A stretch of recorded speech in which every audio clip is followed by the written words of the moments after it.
Hey, and welcome to another episode of Plug and Play EV, this time taking a year-end 2021 look at DC fast charging, which networks progressed, which kind of stood still, and where do we still need to go as we enter 2022. That's the topic for today, DC fast charging, so let's dive right in. So I'm here at our regular Electrify America stop in Burlington, Massachusetts, which has been up for about a year and a half now. A pretty popular site. There's a Ford Mustang Mach-E plugged in right now, and this one has been one of the ones that has kind of come back to life as people have started to go back to shops and get out and about. But there's a big acceleration in Electrify America more broadly across the country as they hit 700 locations this last couple of weeks, and a lot more opening up in our area and across the country. So we'll look primarily at Electrify America and that milestone, but then we'll kind of go on to EVgo, the new National Electric Highway Coalition plans, and other kind of players around the edge who may be changing DC fast charging in the couple of years ahead. So Electrify America at 700 locations even at the time of recording. Another big milestone. We kind of stopped monitoring them really after 500 because, there's the next big one is really 1,000. But that is on the cards. We now have 700 locations activated, more than 100 coming soon, which is about where they wanted to be, with 800 plus stations kind of in the works or installed by the end of 2021. We're now into cycle 3 of the investment, which is over a 10-year plan. And there's a boost plan, which is announced over the summer, to have more than 1,800 locations in the ground by 2025, the end of 2025. More than doubles what they had intended to do originally. They recently hit 200 open in California with the Westfield site in Santa Clara, and showing kind of the future plans of solar canopies, battery energy storage, the site of the future in some ways, with a dedicated charging hub and many chargers on site. Across the nation on a couple of routes, they are more prevalent on the coasts, of course, and in areas where there are more EVs. So there are some gaps still, most notably your kind of Wyoming, Montana, South Dakota, North Dakota areas. At the moment, there are 7 states that they don't cover, but with the 100 plus coming soon on the map, in Wyoming, South Dakota, and Vermont, they do have 3 that are going to be covered in the relatively near future. There are many places that we've gone down on the Thanksgiving trip where we wouldn't have been able to do it without Electrify America stations, in Bloomsburg and Bedford, Pennsylvania, and also a new one that activated that's part of this 700 recently, down in State College, Pennsylvania, which we'll show on the map here. These are places where it's starting to fill in gaps. We have one going in Scranton that's on the coming soon list, one that just went live in Binghamton in New York, opening up that southern tier. Syracuse obviously being a big area for us locally, heading across that New York thruway a lot. These gaps are being filled. It's making the journeys that we do, certainly in the Northeast and across to the Midwest, a lot easier. There's also the kind of downside of still not really having canopies and shelter and not necessarily all the amenities you would want at some of these locations, but that is coming. We see at the LA Auto Show folks reporting on the kind of solar canopies that are going in there. You see in Electrify Canada, they've already got some of those covers with the more snowy weather they get. So hopefully we'll start to see these installed at more sites. And then finally, battery energy storage systems have been installed at 140 sites with 30 megawatt hours of capacity installed at these Electrify America sites. So what you're starting to see there is mitigation of demand charges, having a little more energy on site, and making these sites a little more future-proof with the energy storage systems and more pleasant and convenient to use with the shelters and the canopies. Long before the Electrify America station was in here, we had EVgo was our staple, lots of early videos there. So the early non-Tesla EVs relied on EVgo a lot. We did for the first couple of years before Electrify America came to the fore. They have, and have had for a long time, 800 plus locations. That's what they always kind of put on their, marketing materials. Biggest public fast charging network in the States, which by locations is true, but as we see a lot of the locations, around Massachusetts, and we've moaned about in previous videos, a lot of these are single stall, 50 kilowatt. It's not as usable a network as Electrify America has become. It's not across the states, the country as a whole. They operate in 35 states as compared to 43 and growing for Electrify America. And then you have these, lower powers, which in the Bolt isn't, necessarily a big deal. But as we get these newer models with 125, 150, and 200 plus kilowatts worth of charging power that they can take in, these 50 kilowatt sites aren't going to cut it. So you have to be fair to EVgo in some ways. They do have plans to go broader. They're working with GM to hit much higher power chargers in metro areas predominantly. They have installed some of these things already in Pennsylvania, obviously California, some of the bigger markets. But everything you read from EVgo in the marketing and press releases is all metro area focused. They're talking about expanding from 40 metro markets to 52. Yes, they're talking about 3,250 stalls through 2025. But again, when you consider the sites and the volume on site, Electrify America's plan for 2025 is to hit 10,000. So you're talking an order of magnitude larger. EVgo is playing catch up as far as I can see in most areas, either in our area where it's just unreliable, expensive, and not likely to be easily accessible, or even in the markets where they do tend to focus, they have these sites that are a mishmash of sometimes, up to 350 kilowatts, which is great. If we can get more of those sites in the mix, fantastic. But then there's 100 kilowatt sites like the North Haven, Connecticut Pavilion, which is useful, but again, there's an Electrify America down the road that you would probably prioritize if you're in or anything that can go above that kind of 125, 150 kilowatt. Some areas getting a lot of funding and putting these things in the ground with very future-proof sites. Other parts of the country just seeing kind of dilapidation, slow maintenance, turnaround, and generally just being a very tertiary network. But to focus on the positives of EVgo, they do have this Tesla plug compatibility, so they've obviously gone for accessibility. They typically install as many CHAdeMO plugs as they do CCS, which you could see as a positive or a negative depending on what you drive and how you see the future of these networks rolling out.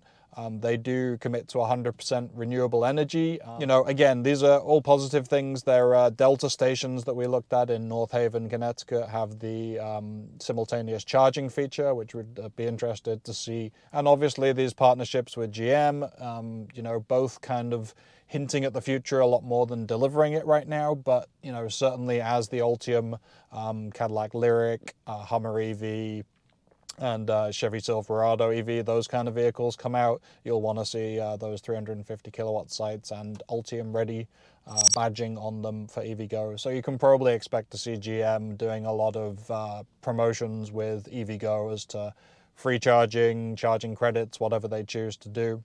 One other note that we kind of missed over the summer, but EVgo bought Recargo back in July.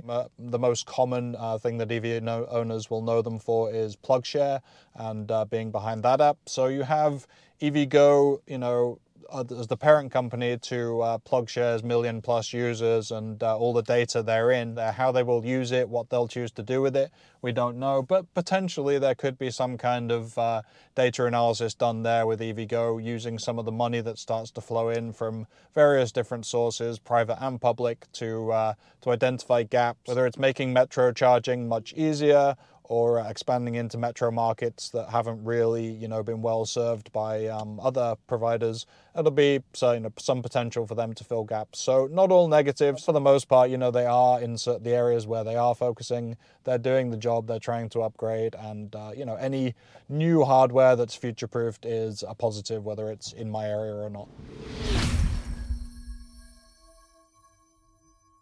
So from the established players, we move on to a very new name that's only really come up in the last week and may well be subject to a lot of change, the National Electric Highway Coalition.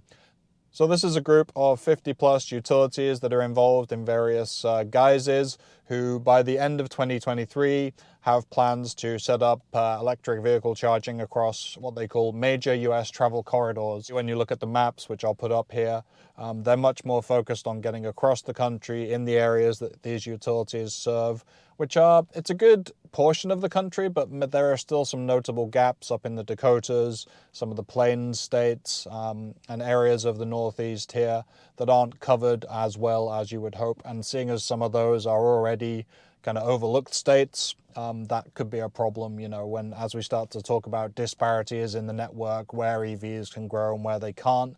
We certainly don't want to leave areas behind, whether it's inner city areas in poorer communities or areas that are more rural and remote and a little bit tougher to get out to. Maybe they're less populous, but people may still want to travel to them for tourism, to visit relatives. There's a lot of scenarios where the people don't have to own the EVs in the state in order to have EV charging infrastructure that serves people coming through or visiting people in the state.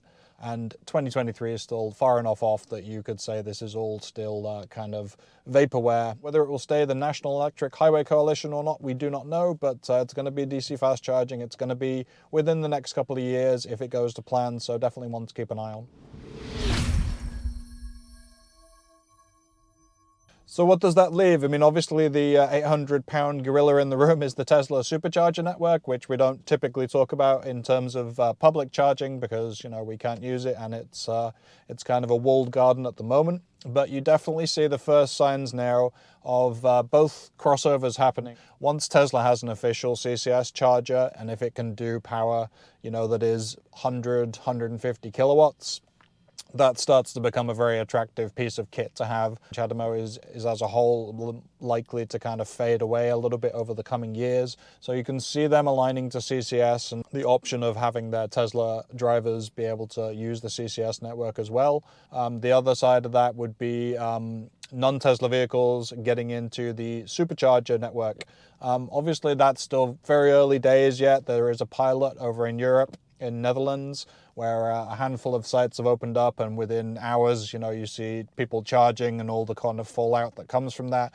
Cars parked in odd angles because the charge ports are all over the place, and it's easier in Europe because they have the CCS connector that they've moved to already. So Tesla has adopted that. It's just a case of software at this point, and it seems to have gone relatively well. And the pricing isn't actually that bad either. But the Tesla supercharger network in North America opening up to non-Tesla vehicles would be, kind of a sea change in how we see things. It's always been the public network and Tesla. That's just been one of the biggest selling points. As the supercharger network has been the kind of gold standard and something that people will buy a Tesla for, without thinking about the other competition. If you start to see the supercharger network as a public network, it becomes a very different kettle of fish. But at the moment, it's pilot stage. It's all kind of speculation. So you'd have to wait and see. More concrete news in a network that could have been exclusive to one manufacturer and has more recently kind of hinted at going in the opposite direction is the Rivian Adventure Network. Now, we did a video back on this over the summer, kind of postulating that it'll be an odd scenario if Rivian does hit its target, close to 600 stations by the end of 2023. That's a pretty substantial network. And they're also going to be in a lot of places that maybe other networks haven't gone yet with the adventure kind of outdoorsy focus of the brand. They'll certainly be in those mountainous regions, the national parks, and places where only really level 2 charging has proliferated in most cases. So it'll be an oddity to see a full network, a nationwide network of CCS connectors available for what is most likely to be, tens of thousands of cars at that point. And all of their work is very much ahead of them. There must be bumps in the road. There are things that will slow them down.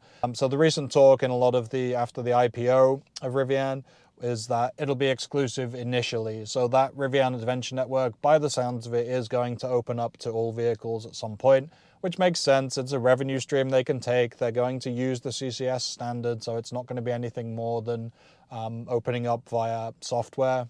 So while the Rivian Adventure Network is an exciting prospect and certainly one that I think most CCS EV drivers would like to participate in, we just don't know enough right now about that exclusive period, how quickly they're actually going to build out versus the plan. So again, another one like the opening of the Tesla supercharger network could potentially shift the entire landscape of DC fast charging in North America. But right now it's all speculation, and everything we put out there will just be kind of guesswork.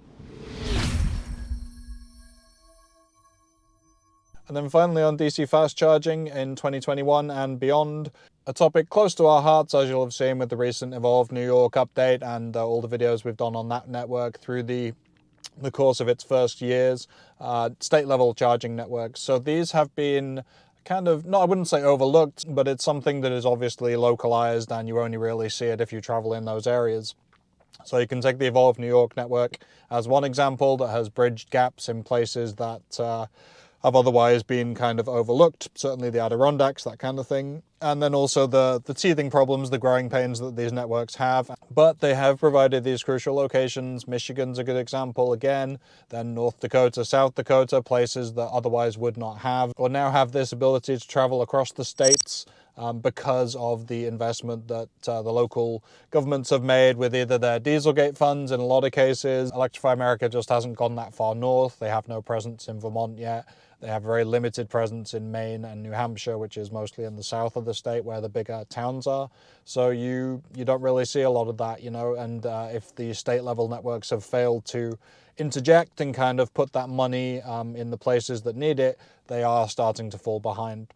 So hopefully that will set the stage for a lot more money going in and being able to spend it wisely to put fast charging where it's really needed, both for travel through the state, but also to bring people in, West Virginia being a very notable example that should really hopefully accelerate their programs soon. 2021 has been a big year for DC fast charging. I think I would say there are still some important gaps that we don't have covered, but I do think we've started to see the impetus shift to putting stations in the ground. I don't think we're future-proofed yet, but there are certainly areas that would have been very difficult to travel last year that we've been able to do this year with minimal thought. You're starting to see the slow kind of decline of CHAdeMO. There will probably be a lot less investment in that as we head into 2022 with Electrify America saying they'll go CCS only. And you're seeing the money start to flow. You have the foundation now for a lot more of these projects, whether it's state level or the major players getting these funds and putting more sites in the ground, and the likes of Tesla and presumably Rivian at some point, indicating that they'll be more public facing so that they can have access to those funds and accelerate their own networks. It would be remiss not to look at some of the key issues on the table and the questions that need to be answered going into 2022. So number one is really interoperability and the roaming agreements. Being able to get to universal access is still quite a long way away, as we've discussed. Moving forward, we need to talk about initially roaming, certainly making it so easy that one app does pretty much everything, or these major networks have interoperability between each other and you can hopefully use one account. Ideally, that would be in the car, as we talk about a lot with plug and charge, but it seems to be having a very difficult and slow rollout. Why that is, there are many reasons, and we'd really need an expert on the technology and ISO 15118. The car as the hub makes a lot of sense, everything being in your infotainment and having the payment and activation handled through that. But people need to be able to do this easily. It's not something that is going to help the switch to electric vehicles. And beyond that, obviously, we've touched on gaps and overlooked communities. DC fast charging is usually seen as kind of a travel and road trip necessity, but it's also going to be something that needs to be in metro areas. So maybe EVgo, focusing on that with GM comes to the fore in this case, serving communities that don't necessarily have ready parking, charging facilities, that kind of thing, need to just stop whilst they're in their grocery store, their mall, whatever it is in the course of local errands, and use that DC fast charging to top up their car. And then obviously the gaps in the map that relates back to travel in places that haven't maybe got the populations or the EV focus right now, but which will have in future, and certainly people want to travel to them because they're areas of tourist attraction, national state parks, that kind of thing. very many kind of nuances to traveling that don't just involve the local population, that also mean we need to have a bunch of these things in places where people aren't necessarily able to charge right now. This kind of needs to be a national effort, right? So I think we have viewers at this point all over the country. What's happening in your area? Do you see clear gaps that have gone unaddressed for the last 5 years and need to be looked at ASAP? Do you think that is a state level job? Do you see it as something that needs to be done on a national focus and getting down into all of these areas on a state level as part of a national network? Or do you see kind of this patchwork approach at the moment as okay? Do you think that as we start to align and merge the likes of the supercharger network, the Rivian Adventure network, hopefully these things may be coming to universal access? Do you think that is going to be enough? Interested in thoughts as always. This is a big meaty topic to get into, taking a top-down look and saying what do we need, where do we need it, and what are the kind of practical implications of getting it in the ground and working properly. All that stuff is kind of grist for the mill on this topic. So leave your thoughts down below. Any questions, comments, that kind of thing, always welcome. And one final note of thanks to Bob from Jersey and Dave from New York and Rochester EVs for supporting the channel via Ko-Fi. Just a little thing I set up down below for anyone who wants to go a bit beyond the likes, views, comments, that kind of thing, which are all very much appreciated. If you want to support the channel, shout us a coffee. We can write your name on the cup and just give an extra thanks for that. Always appreciated, and we'll do more of this as the year winds to a close. But thank you to everyone who watches, supports the channel, shares the videos. All that kind of stuff is appreciated. We're trying to do more in the year ahead here. So thank you very much. Thanks for watching, and we'll see you in the next one. Cheers.